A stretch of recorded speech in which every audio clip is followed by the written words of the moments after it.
저희가 보실 말씀은 요한복음 21장 1절로부터 14절 말씀입니다.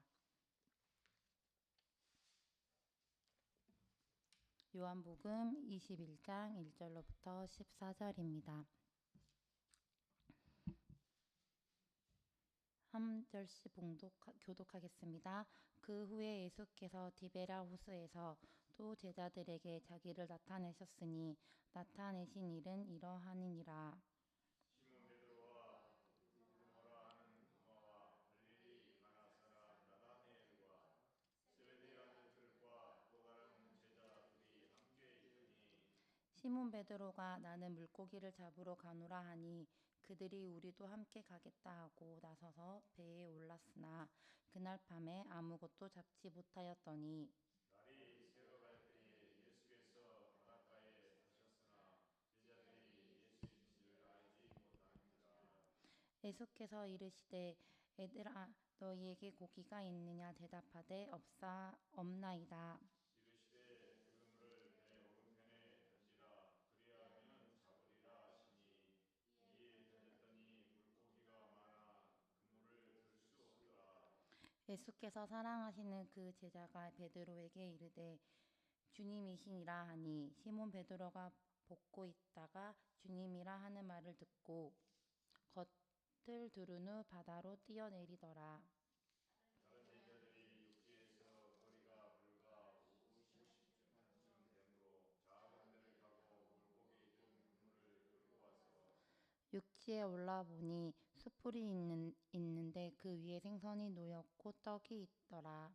예수께서 이르시되 지금 잡은 생선을 좀 가져오라 하시니 시몬 베드로가 올라가서 그물을 육지에 끌어올리니 가득히 찬 물고기가 153마리라 이같이 많으나 그물이 찢어지지 아니하였더라. 예수께서 이르시되 와서 조반을 먹으라 하시니 제자들이 주님이신 줄 아는 거로 당신이 누구냐 감히 묻는 자가 없더라. 예수께서 가셔서 떡을 가져다가 그들에게 주시고 생선도 그와 함께 하시니라. 이것은 예수께서 죽은 자 가운데서 살아나신 후에 세 번째로 제자들에게 나타나신 것이라. 아멘. 오늘의 본문은 단순히 제자들이 고기를 못 잡는 이야기가 아닙니다.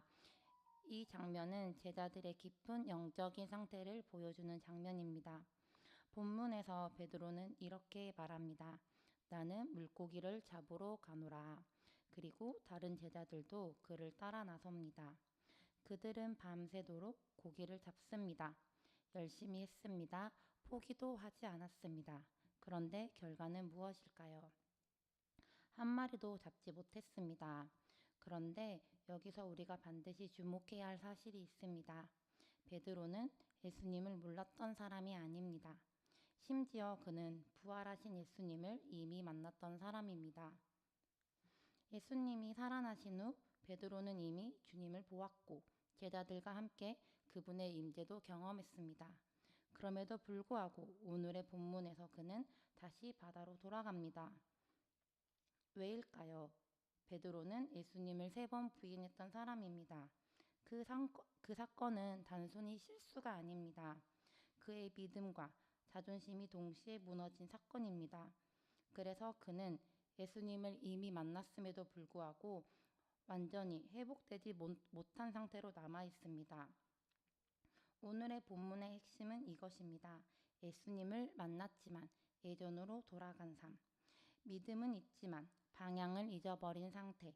예수님은 알지만 여전히 옛 모습으로 살아가는 상태입니다. 베드로는 다시 익숙한 자리로 돌아갑니다. 어부였던 그 자리, 내가 가장 잘할 수 있는 자리로 돌아갑니다. 하지만 그곳에서는 그는 깨닫게 됩니다. 예수님 없이는 내가 던진 그물은 결국 빈 그물이란 사실을 알게 됩니다. 밤새 수고했습니다. 경험도 있습니다.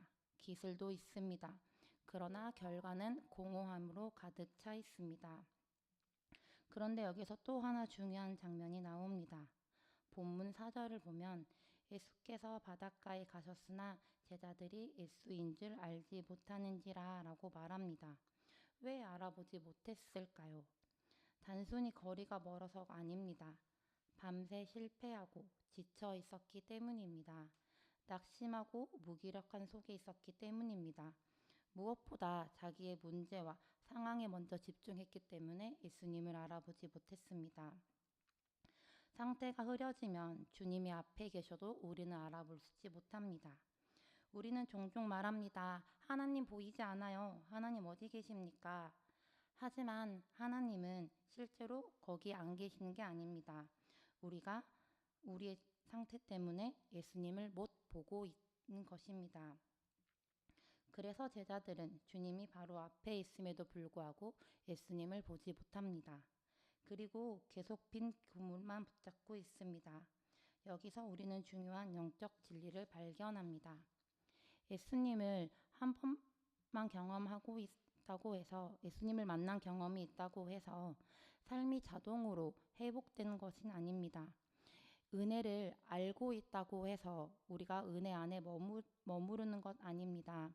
베드로는 예수님을 만났지만 그의 깊은 곳에 여전히 자리 잡고 있는 죄책감 때문에 그는 다시 옛삶으로 돌아갑니다. 그래서 그는 다시 그물을 잡습니다. 하지만 결과는 빈손이었습니다. 오늘 우리도 베드로와 같습니다. 우리도 예수님을 믿고 있습니다. 예배도 드리고 기도도 하고 말씀도 듣습니다. 어떤 순간에는 분명 예수님을 만났던 깊은 경험 또한 있습니다.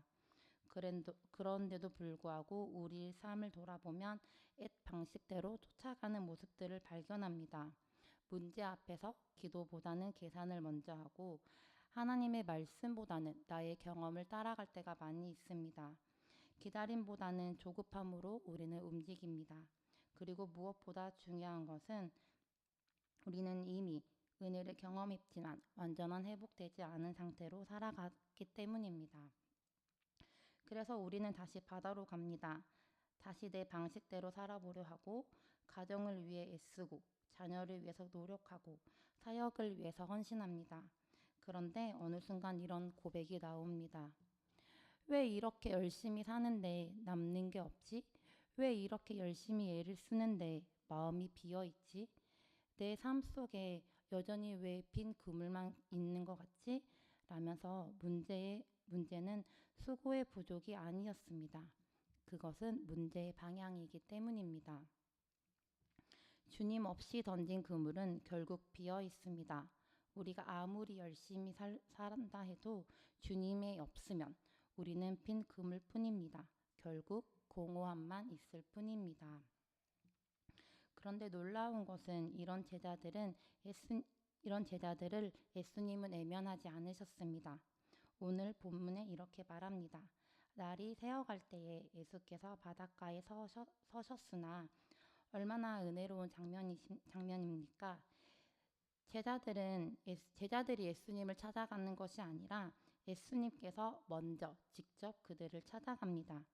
여기서 더 특별히 은혜가 더해져서 이렇게 말합니다. 이미 한 번 만났던 제자들이지만 예수님은 다시 찾아갔습니다. 이번은 회복을 위한 찾아오심입니다.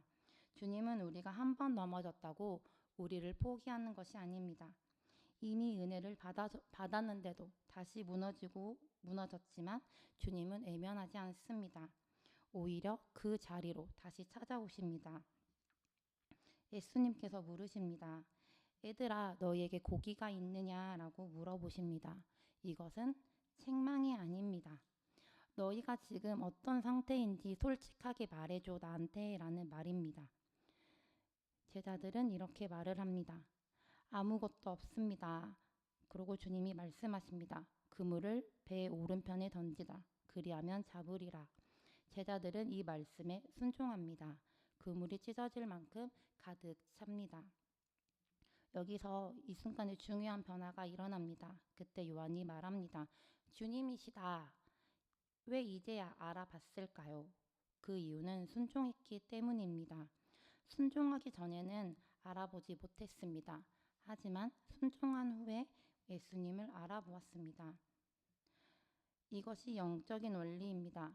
먼저 다 이해돼서 아는 것이 아니라 순종했기 때문에 알아보게 된 것입니다. 또 하나 중요한 이유가 있습니다. 이 장면은 처음 제자를 불렀던 장면과 같습니다. 밤새 고기를 못 잡았지만 말씀대로 그물을 던졌더니 가득 잡혔던 그 사건이 떠오르자 주님이십니다 라고 깨닫게 되었습니다. 그리고 예수님은 그들을 다시 육지로 부르십니다. 거기에는 이미 숯불과 떡과 생선이 준비되어 있었습니다. 이 장면 또한 정말 중요합니다. 제자들이 못 잡아도 예수님께서는 이미 모든 걸 준비해 주셨습니다. 그리고 말씀하십니다. 와서 조반을 먹으라. 주님은 먼저 먹이십니다. 주님은 먼저 품으십니다. 주님께서는 먼저 회복시키십니다. 이것이 예수님에 대한 행동입니다. 오늘 주님은 우리의 삶 바닷가에 서 계십니다. 우리가 이미 많은 은혜를 경험했음에도 불구하고 다시 무너졌을 때에 주님은 우리에게 먼저 손 내미십니다. 그리고 우리를 포기하지 않으십니다. 오히려 다시 찾아오십니다. 우리가 빈손일 때에, 우리가 지쳤을 때에 주님은 여전히 그 자리에 서 계십니다. 그리고 오늘도 물으십니다. 네가 무엇이 있느냐? 이 질문 앞에서 우리는 솔직해져야 합니다. 주님 없습니다. 주님 지쳤습니다. 저는 아무런 힘이 없습니다. 그 고백에 주님은 다시 우리를 회복시키십니다. 다시 던져라. 내 말대로 해보아라. 우리 가정에서도, 우리 사역에서도, 우리 인생에서도 주님의 말씀에 다시 순종할 때에 우리의 빈 그물에 은혜가 가득 차기를 소망합니다. 주님을 보려고 애쓰는 것보다는 주님의 말씀에 순종을 해야지 주님이 보이십니다. 사랑하는 성도 여러분, 제자들은 처음에는 예수님을 알아보지 못했습니다. 하지만 순종한 후에 예수님을 알아보았습니다. 베드로는 예수님을 이미 만났던 사람입니다. 그러나 여전히 그는 무너졌습니다. 하지만 그것으로 끝난 것이 아니라 예수님께서 직접 찾아오셨습니다. 그리고 그를 다시 세우십니다.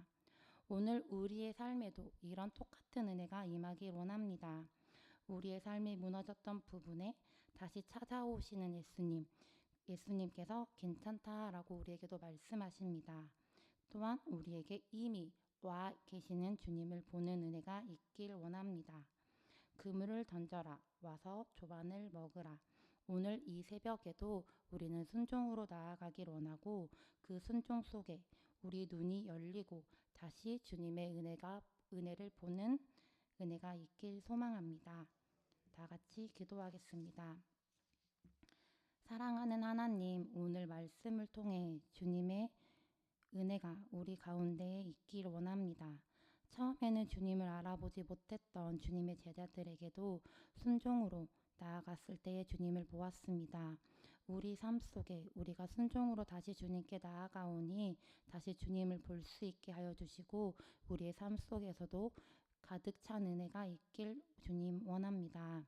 주님 오늘 하루 또한 주님께 맡겨드리오니 우리 삶 속에 임재하여 주시고 우리 삶을 이끌어 가주시옵소서. 예수님의 이름으로 기도합니다. 아멘. 하늘에 계신 우리 아버지, 아버지의 이름을 거룩하게 하시며 아버지의 나라가 오게 하시며 아버지의 뜻이 하늘에서와 같이 땅에서도 이루어지게 하소서. 오늘 우리에게 일용할 양식을 주시고 우리가 우리에게 잘못한 사람을 용서하여 준 것 같이 우리 죄를 용서하여 주시고 우리를 시험에 빠지지 않게 하시고 악에서 구하옵소서. 나라와 권능과 영광이 영원히 아버지의 것입니다. 아멘.